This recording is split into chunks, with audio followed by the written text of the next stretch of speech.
નમસ્કાર, nation plus ન્યૂઝમાં આપનું હાર્દિક સ્વાગત છે। હું છું વશિષ્ઠ શુક્લ। દર્શક મિત્રો, વડોદરાના માજલપુર વિસ્તારમાં આવેલી અને સોનાની લગડી જેવી બજાર કિંમત ધરાવતી ટેન્સાઇલ સ્ટીલ લિમિટેડની જમીનનો જે વિવાદ છે એ દિવસે દિવસે વકરી રહ્યો છે। એક તરફ સ્નેહદીપ રિયલ્ટીના અને આત્મીય ગ્રુપના સંચાલક સંજય પટેલ દ્વારા ટેન્સાઇલ સ્ટીલ લિમિટેડના ડાયરેક્ટરો સામે જ વડોદરા ક્રાઇમ બ્રાન્ચ ખાતે ફરિયાદ નોંધાવવામાં આવી અને એ જ ફરિયાદને આધારે પોલીસે જે ત્વરિત કાર્યવાહી કરી તેમાં લાગે છે કે વડોદરા પોલીસે પણ ચોક્કસ જગ્યા ઉપર કાચું કાપ્યું છે। એ પાછળનું કારણ એ છે કે એક તરફ જ્યારે સંજય પટેલ આ સમગ્ર કેસમાં તેમની સાથે કરોડો રૂપિયાની છેતરપિંડી થઈ હોવાનો વિક્ટિમ કાર્ડ રમી રહ્યા છે, તો આજે નેશન પ્લસ ન્યૂઝ પાસે જે ડોક્યુમેન્ટ આવ્યું છે એમાં સ્પષ્ટપણે દેખાય છે કે સંજય પટેલ અને તેમની ટીમ દ્વારા પણ વહીવટી તંત્રને ગેરમાર્ગે દોરવામાં આવી રહ્યું છે।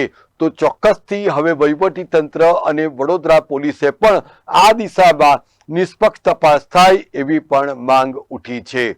સંજય પટેલની ફરિયાદ અંતર્ગત વડોદરા પોલીસ દ્વારા ચોક્કસ દબાણને પરિણામે તાબડતોડ કાર્યવાહી કરીને ટેન્સાઇલ સ્ટીલ લિમિટેડના સત્તાધિકૃત સિગ્નેટરી અને ડિરેક્ટર કિશોર સુરતવાલા સહિત સુરેશ રાજપૂત, લીઝ ડીડમાં શ્રીમ કન્સ્ટ્રક્શન પ્રાઇવેટ લિમિટેડના પ્રતિનિધિ તરીકે સહી કરનાર ભૂમિષ્ઠ મકવાણા, પાદરાના ભોજ ગામે રહેતા મહેશ બાબુ પટેલ, જયમીન ગાંધી અને નરેશ રાણાની ધરપકડ કરી લેવામાં આવી છે। એક તરફ પોલીસ દ્વારા કુલ 6 લોકોની ભારતીય ન્યાય સંહિતાની કલમ 173 અન્વયે ફરિયાદ નોંધીને ધરપકડ કરવામાં આવી। તેના ગણતરીના સમયમાં જ કરોડો રૂપિયાની ટેન્સાઇલ સ્ટીલ લિમિટેડની જમીન ઉપર સંજય પટેલના આત્મીય ગ્રુપ દ્વારા બોર્ડ સુદ્ધા લગાવી દેવામાં આવ્યા। એક તરફ સ્નેહદીપ રિયલ્ટી પ્રાઇવેટ લિમિટેડના ડાયરેક્ટર અને ટેન્સાઇલ સ્ટીલ લિમિટેડમાં 87.62% શેર હોલ્ડર અને પ્રમોટર ડાયરેક્ટર સંજય પટેલ દ્વારા વડોદરા પોલીસને ગેરમાર્ગે દોરવામાં આવ્યા હોવાના પુરાવાઓ સાંપડી રહ્યા છે।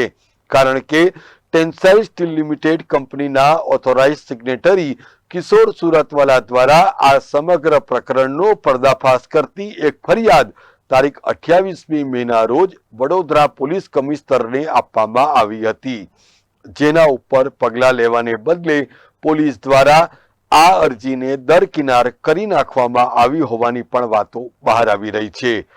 દર્શક મિત્રો, આધારભૂત માહિતી અનુસાર લીઝ ડીડ વખતે સંજય પટેલે આક્ષેપ કરતા જણાવ્યું હતું કે અમિત શાહ કોઈ જગ્યાએ ડાયરેક્ટર તરીકે છે જ નહીં, તેમ છતાં પણ શ્રીમ કન્સ્ટ્રક્શનના ભાવેશ અમીનને બોગસ લીઝ ડીડ બનાવી આપીને એમની જોડે કરોડો રૂપિયાની છેતરપિંડી કરવામાં આવી છે। જો કે નેશન પ્લસ ન્યૂઝ દ્વારા આ સમગ્ર પ્રકરણની તલસ્પર્શી તપાસ કરવામાં આવી તો જાણવા મળ્યું કે ખુદ સંજય પટેલ દ્વારા જ વહીવટી તંત્રને ગેરમાર્ગે દોરવામાં આવી રહ્યું છે। કારણ કે નેશન પ્લસ ન્યૂઝ પાસે એસેસમેન્ટ વર્ષ 2025-26નું ઇન્કમ ટેક્સ અપડેટેડ રિટર્નની કોપી છે, જેમાં સ્પષ્ટપણે અમિત શાહ 10%નો સ્ટેક હોલ્ડર હોવાનો ઉલ્લેખ કરવામાં આવ્યો છે।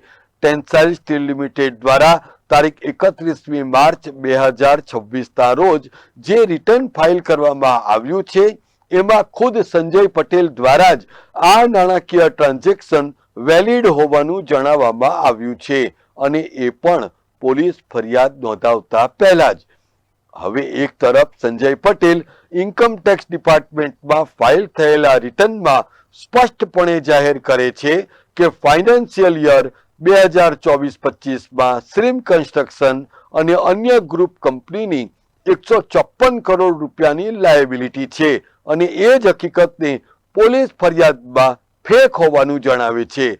તો ખરેખર તો પોલીસ અને વહીવટી તંત્રને ગેરમાર્ગે દોરવા માટે ખુદ સંજય પટેલ સામે જ કાયદેસરની કાર્યવાહી થવી જોઈએ એવી પણ માંગ અન્ય ડાયરેક્ટર્સ દ્વારા કરાઈ રહી છે। સંજય પટેલની ફરિયાદ અંગે જવાબ લેવા માટે અન્ય ડાયરેક્ટર્સ અને અન્યને બોલાવીને સીધી ધરપકડ જ કરવામાં આવી છે એમાં વડોદરા ક્રાઇમ બ્રાન્ચે કાચું કાપ્યું હોવાનું ફલિત થઈ રહ્યું છે.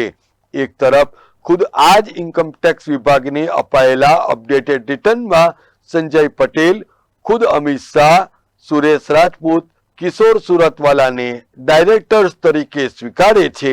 બીજી તરફ એક પોલીસ ફરિયાદમાં આ ત્રણ દ્વારા ડાયરેક્ટર તરીકેનો સ્વાંગ રચીને છેતરપિંડી કરાઈ હોવાનો ઉલ્લેખ કરવામાં આવ્યો છે.